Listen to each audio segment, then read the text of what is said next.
তো কেমন আছো বন্ধুরা? আশা করছি তোমরা সকলে খুব ভালো আছো। তো আমি আজকে তোমাদেরকে দেখাবো কলার লাগানোটা। কালকে যারা যারা ভিডিওটা দেখোনি অবশ্যই দেখে নিও। আমি কুর্তি তৈরি করা থেকে কাটিং পুরোটাই দেখিয়ে দিয়েছি, সেটা দেখে নিও। আজকে আমি কলারটা করব। তো কলারটা করার জন্য দেখো একদম গলা থেকে পিছনের আমাদের পুরো লেন্থটা মাপ করে নেবো কি কতটা আছে।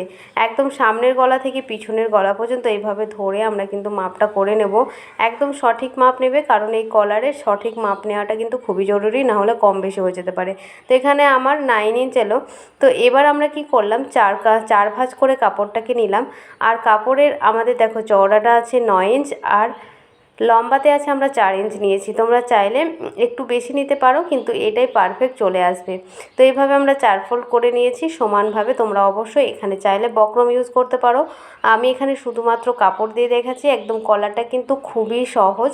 এই কলারটা করে কিন্তু খুবই সহজভাবে তোমরা করবে, কোনো অসুবিধা নেই। তো দেখো আমরা খোলা দিকে 1/2 ইঞ্চ মতন ডাউন করে দিলাম। ডাউন করে দিয়ে জাস্ট কাটিং করে নিলাম। আর কোনো রকম কাটিং সেরকম কিছুই নেই। যতটা কঠিন ভাবো সেটা কিন্তু কঠিন নয়। আর এখান থেকে কোণ থেকে দেখো 1/2 ইঞ্চ মতো নিচের দিকে আমরা কাট করে দিলাম। তাহলেই কিন্তু আমাদের কলার পুরো রেডি, কাটিং করা হয়ে গেছে। এবার আমরা 3 সাইডটা শুধুমাত্র সেলাই করে নেব। তো দেখো আমরা এই দিক থেকে শুরু করলাম। 3 সাইড শুধু সেলাই করে নিলেই আমরা উল্টে নিব। আর একদম খুব সহজভাবে আমাদের কলার কিন্তু খুব রেডি হয়ে যাবে। তোমরা একবার ট্রাই করে দেখো, খুব সুন্দর ফিনিশিংয়ের সঙ্গে কিন্তু এই কলার আসবে রেডি হয়ে। তো এইভাবে আস্তে আস্তে তোমরা সেলাই করে নেবে। একটু ধৈর্য সহকারে করবে। তোমরা বক্রম লাগাবে আরও বেশি সুন্দর হবে। তোমরা বক্রম ইউজ করবে। এখানে দেখো যে কোনো এক সাইডটাকে কী করব, আমরা 1/2 ইঞ্চ এইভাবে ভাঁজ করে সেলাই করে নেব। এটা আমাদের কলার লাগাতে সুবিধা হবে।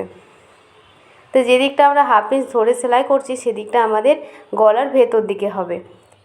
আর আমরা 1/2 ইঞ্চ যেদিকে সেলাই করিনি সেই দিকটা আমাদের কিন্তু গলাটা যখন লাগাবো তখন সেই দিক থেকে লাগাবো। এবার আমরা কি করব, যেহেতু একটু রাউন্ডে কাটা আছে তার জন্য ছোটো ছোটো কাট দিয়ে দিতে হবে।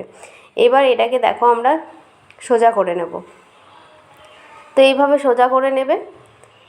কোনো ছোচলো কোনো জিনিস দিয়ে এইভাবে কিন্তু কোণটাকে বের করে নেবে, কারণ কলারের এই জিনিসটা কিন্তু মাথায় রাখতে হবে। ঠিকঠাকভাবে তোমরা কিন্তু উল্টে নেবে। তারপর এটাকে সুন্দরভাবে আয়রন করে নেবে। তারপরে আমি কি করব, একদম ধারে ধারে একটা চাপ সেলাই দিয়ে দেবো। তাহলে কলারের ফিনিশিংটা আরও সুন্দরভাবে আসবে। এইভাবে তোমরা সুন্দরভাবে অবশ্যই চাপ সেলাই দিয়ে দেবে। কেমন লাগছে ভিডিওগুলো অবশ্যই কমেন্টে জানাবে। ভালো লাগলে প্লিজ চ্যানেলটাকে সাবস্ক্রাইব করে রেখো। আমি তোমাদের যথেষ্ট চেষ্টা করব একদম সহজভাবে যাতে তোমরা শিখতে পারো। তো এবার আমরা কি করব, কলারটাকে ধরে মাঝ বরাবর একটা চিহ্ন দিয়ে দিলাম, যাতে আমরা সেলাই করতে আমাদের সুবিধা হয়। এবার কুর্তির ক্ষেত্রেও সেম, পিছন গলাতে দেখো আমরা এভাবে সমান করে ধরে নেব। আর পিছন পাটে আমরা একটা দাগ দিয়ে দেব বা কাট করে নেব। তাহলে আমাদের কলার লাগাতে সুবিধা হবে, কারণ আমরা পিছন গলার মাঝ বরাবর থেকেই কিন্তু আমরা কলারটা লাগাই। তো দেখো এভাবে আমরা খুলে নিলাম। এবার দেখো যে দিকটা আমরা সেলাই করিনি সেই দিকটাই আমরা কিন্তু ধরে সেলাই করব, কারণ 1/2 ইঞ্চ তো আমরা আগেই সেলাই করে নিয়েছি এক সাইডের। আর এই পিছন পাটটাতে আমরা এইভাবে ধরে যখন সেলাই করব তখন এখানেও কিন্তু আমাদের 1/2 ইঞ্চ সেলাই হয়ে যাবে। তাহলে সামনের দিকে যখন আমরা উল্টে সেলাই করব ওটা, তখন কিন্তু একদম পারফেক্ট চলে আসবে। তো দেখো 1/2 ইঞ্চ ধরে ধরেই কিন্তু সেলাই করবে মাঝখান থেকে। এইভাবে একটু আস্তে আস্তে সেলাই করবে, ধৈর্য সহকারে সেলাই করবে, দেখবে সুন্দর হবে। তো এইভাবে আস্তে আস্তে আমি পুরো কলারটাকে লাগিয়ে নিয়েছি। তোমরা চাইলে পিন অ্যাটাচ করেও করতে পারো। অবশ্যই ডবল সেলাই দেবে। দেখো আমি এইভাবে ঘুরিয়ে নিলাম, ঘুরিয়ে নিয়ে কিন্তু আবার এটাকে আমরা ডবল সেলাই চাপিয়ে দেবো। তো দেখো আমরা এইভাবে ডবল সেলাই করে নেব। আর তোমরা কমেন্ট করেছো দিদিভাই 34 সাইজ ব্রাকাট ব্লাউজ দেখাতে। অবশ্যই আমি চেষ্টা করব তোমাদেরকে খুব তাড়াতাড়ি 34 সাইজ ব্রাকাট ব্লাউজ নিয়ে আসবো। তোমাদের যদি কারোর কোনো প্রশ্ন থাকে আরও ব্রাকাট ব্লাউজ নিয়ে, তো অবশ্যই আমাকে কমেন্ট করে জানাবে। আমি চেষ্টা করব তোমাদের ব্রাকাট ব্লাউজটা আবার নতুনভাবে শেখানোর। পুট ভাঙার নিয়মটাও আমি নতুনভাবে শেখাবো। তো দেখো এবার দেখো আমাদের সামনের দিকটাতে এবার ঘুরিয়ে নেব। যে দিকটা আমরা 1/2 ইঞ্চ ধরে সেলাই করে নিয়েছিলাম, জাস্ট এটাকে উল্টে নিয়েই আমরা এইভাবে সেলাই করে নেব। তো দেখো কতটা সহজ আমাদের কলার লাগানো। তাহলে দেখো এখানটা আমাদের একদম পুরো বন্ধ হয়ে গেল, এখানে আমাদের কোনো রকম সেলাই দেখা যাবে না।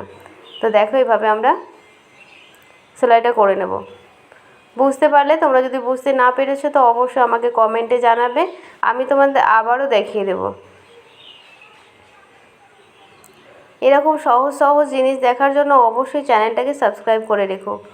আমি চেষ্টা করি তোমাদের সবথেকে সহজভাবে যাতে শিখতে পারো, তার জন্য সবথেকে সহজ কিভাবে আমরা কাজ করব সেটাই তোমাদের দেখাচ্ছি। তো এইভাবে ছোটো ছোটো ট্রিকগুলো তোমাদের দিই। তো দেখো আমাদের কলার কিন্তু পুরো রেডি। তোমরা তো দেখিয়েছো আগের ভিডিওতে, যারা যারা দেখোনি অবশ্যই ভিডিওটা দেখে নিও। আমি তো পরেও দেখিয়েছি কতটা সুন্দর এই লুকটা এসেছে।